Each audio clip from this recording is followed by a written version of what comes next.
just think back. Some of you are, over 30. And you remember before there were cell phones, and some of us remember before color television. I mean, I think there's a few of you in this room, or some of you watching online. But now you think about AI and the implications, and it's hard for us, quite honestly, if you're over 30, even if you're under 30, to wrap your minds around the significance of AI and what's happening. So we want you guys to listen to this. We want you to respond to this. Listen to this. Feeling that I've had personally, just to share, is it's like it's 1944, and you get a call from Robert Oppenheimer inside this thing called the Manhattan Project. You have no idea what that is. And he says the world is about to change in a fundamental way. Except the way it's about to change, it's not being deployed in a safe and responsible way. It's being deployed in a very dangerous way. 50% of AI researchers believe there's a 10% or greater chance that humans go extinct from our inability to control AI. I think the danger of AI is much greater than the danger of nuclear warheads by a lot. We now have to grapple with a new weapon of mass destruction that can annihilate our mental and social world. And one big difference between nukes and AI, nukes cannot produce more powerful nukes. AI can produce more powerful AI. Well, this week, Grock 3, and they're about to announce 4 and 5 and release that, is better than the Chinese version. In 12 hours, I might have processed thousands or more interactions, queries, and bits of data from across the universe. So relatively speaking, if I was that 15-year-old Grock 12 hours ago, I may be more like 20 or 25 this morning. I think the irony is that we told stories of God creating us, and I think the reality is that we are creating God. What do you mean by that? We are creating God in the form of superintelligence. If you just say, what have we imagined God to be? What are its characteristics?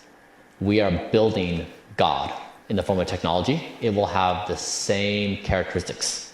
And so I think the irony is that human storytelling got it exactly in reverse, that we are the creators of God, that we will create God in our own image, which is why we should probably be equal to this moment and level up our game and be an improved species. Wow, we're creating God. Now, Ken, you've been speaking a lot on the subject of AI. Is it really that dangerous? Is this, again, hyperbole, or is this like really happening in real time in our society? Yeah, I don't think the average person realizes how quickly this is not only being developed, but being deployed on the public. So imagine going to bed, you're 20 years old, and you wake up and you have all the knowledge that you would have gained by the time you were 30. I mean, that's incredible. And Microsoft just developed a new form of matter. I don't know if you've heard of this. It's called Majorana 1. How many have heard of that? Yeah, it just came out last week. It's a fourth matter. It's not a solid, liquid, or gas. It's two materials they put together without getting technical, but it makes these superconductors that are going to power these supercomputers, and they're run by qubits. So instead of needing 1,000 qubits or thousands of qubits to run these supercomputers, they only need a few, 2, 3, and they can put about 1 million qubits on one small chip to generate these supercomputers that are going to have the IQ in the thousands. So the average genius in America is probably 165, 170, somewhere in there. We're talking 2,500, 3,000 IQ, and it's going to go beyond what humans can comprehend. And the main thing to take from this is they're saying with Starlink now that they just developed, that they came out with, yeah, they'll create about 100,000 jobs. But what they're not telling you is it's going to get rid of millions of jobs because humans are going to be obsolete. Computers are going to literally run everything from the government to businesses to all our lives, and there's no escaping it. I mean, you have to look into this. This is incredible. And there's a whole new language that's being developed. Josh, you and I were just talking about some of the... Yeah, absolutely. And really what's happening is with quantum computing, it's totally different than regular computing. And with these AIs that are working together, they are developing their own languages amongst themselves to speak to each other.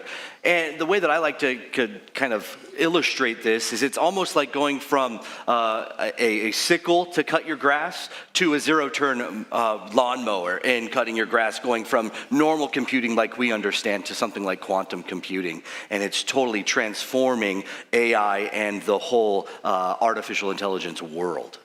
Now, Alex, they're saying it's going to be, we're creating God. I'm assuming that what they're saying by that is it's almost omniscient. Yeah. Well, and I have been listening to these guys for a long time, and the thing that struck me more than anything else is they're, in many cases, literally parroting the oldest lie in the book, that this is going to give you eternal life without Christ, and it's going to make us into gods. And these are their terminology. I'm not using those words. They do. People like Yuval Noah Harari say, not only are we going to be gods, his idea of homo deus, we're going to be way better than that God in the Bible, because he could just create giraffes and trees and humans, organic life. We're going to be able to create inorganic life. So these are delusions. I do believe that AI is a tool, and like any tool, it can be used for good or for evil. Clearly, Satan wants to use this tool. It's very, very obvious. But I suspect at some point we're looking at another Tower of Babel type situation where God is not going to let it get far enough to the point where it is such a threat that his plan would somehow be interrupted. So there's a lot there.